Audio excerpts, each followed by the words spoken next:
Right, the first woman of any color to become a self-made millionaire. Madam C.J. Walker.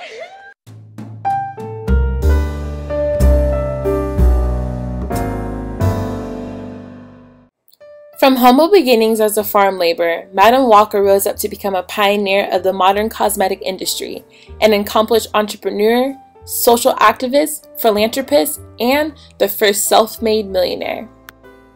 Madam C.J. Walker was born Sarah Breedlove, December 23, 1867, on a plantation in Delta, Louisiana, where her parents were slaves before the Civil War. Her early life was pretty bleak. At the age of 7, both parents had died of yellow fever. Then she got married at the age of 14 to a man named Moses McWilliams, became a mother at 18 to a beautiful girl named Hyleah Breedlove. Then she suddenly became a widow at 20 when her husband passed away 2 years later in 1888. Necessity is said to be the mother of invention, and by the time Sarah was in her late 30s, she was dealing with hair loss because of a combination of stress and damaging hair care products. There were no big line hair products for black or white women, so women often used home remedies. Skin and scalp care were neglected at the time. Women would barely wash their hair, sometimes not at all during the winter, and as a result, women were losing their hair and also developing a really bad scalp disease. Sarah developed a formula of her own that caused her hair to grow again quickly. She developed a shampoo and a scalp ointment that contained sulfur. She often said that after praying about her hair, she was given the formula in a dream. When her friends and family members noticed how her hair was growing back, they began to ask her to duplicate her products for them. She began to prepare her formula in her kitchen, selling it to her friends and family, and also selling it door to door.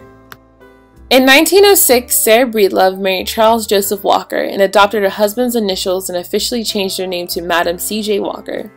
Her husband helped her develop mail marketing techniques for her products, usually through the African American owned newspapers.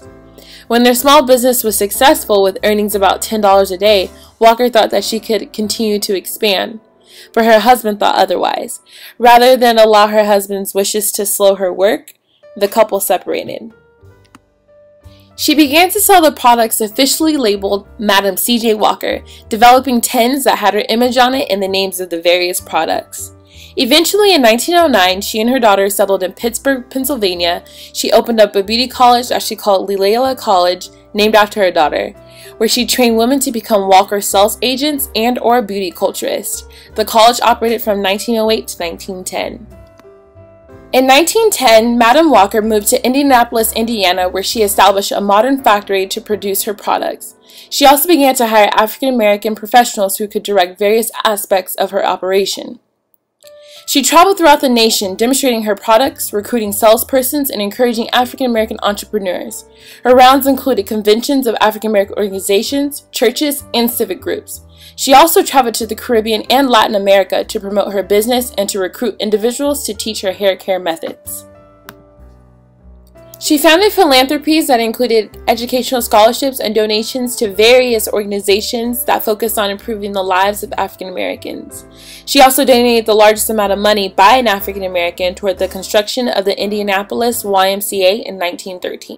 By the time Madam C.J. Walker moved to Harlem in 1916, she was the most wealthiest, most successful African-American entrepreneur in the country. She moved to a luxurious 8-bedroom, 6-bathroom Harlem mansion called Villa Lararo she had custom built for herself. Madam C.J. Walker died of hypertension on May 25, 1919 at the age of 51.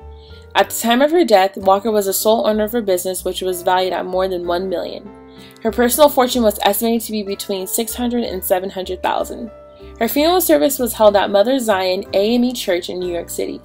Celebrated African-American educator Mary McLeod Bethune delivered the eulogy, and Madam C.J. Walker was buried at Woodlawn Cemetery in the Bronx. In 1927, the Walker Theater, an art center that Madam Walker had begun to work on before her death, was opened in Indianapolis, Indiana. It is now a registered National Historic Landmark. In 1998, the U.S. Postal Service issued a stamp of Madam C.J. Walker as a part of its Black Heritage Series. Today, Madam C.J. Walker is widely credited as the first American woman to become a self-made millionaire.